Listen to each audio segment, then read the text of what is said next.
Kind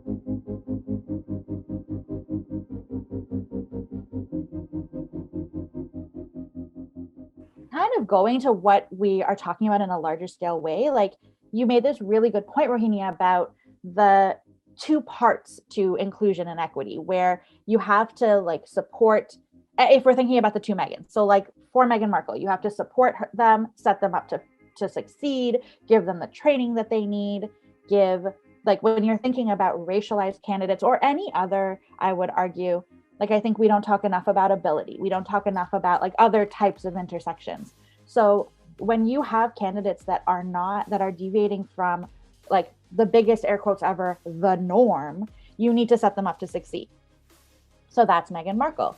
Meghan McCain is emblematic of this other side of the equation that you talked about, which is you also need to create spaces for people to succeed in.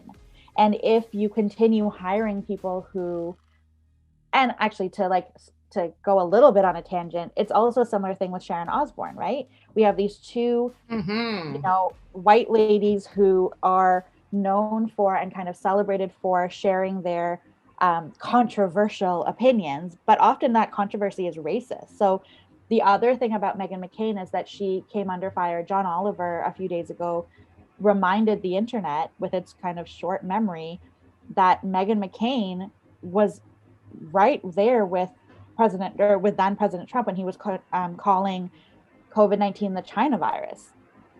She said she didn't care what it was called, that it was accurate because it was first identified in Wuhan. In fact, I think she said it came from Wuhan, which is like a good indicator of how little Meghan knows, because we don't actually know exactly, like there's so much that we don't know. The first place it was identified was in Wuhan. So, and I don't think there's a scientist who would be like, yes, and let me tell you exactly where it came from. Right. There's still a lot of, right? Like there's all of this lack of specificity. And Meghan McCain does this like very, I think, common thing among conservatives where you pick and choose your information to craft a narrative. And the narrative is for her now that, oh, well, Asian lives matter, but they didn't matter when she was perpetuating a racist idea a few years ago. So that's the like wider context of why I think her current statements around diversity and around hiring are so interesting, is because they feel so obviously self-serving. And like to link to someone like Sharon Osbourne, who also I think networks think of as this, like draw for people, and they're representative of a swath of the population.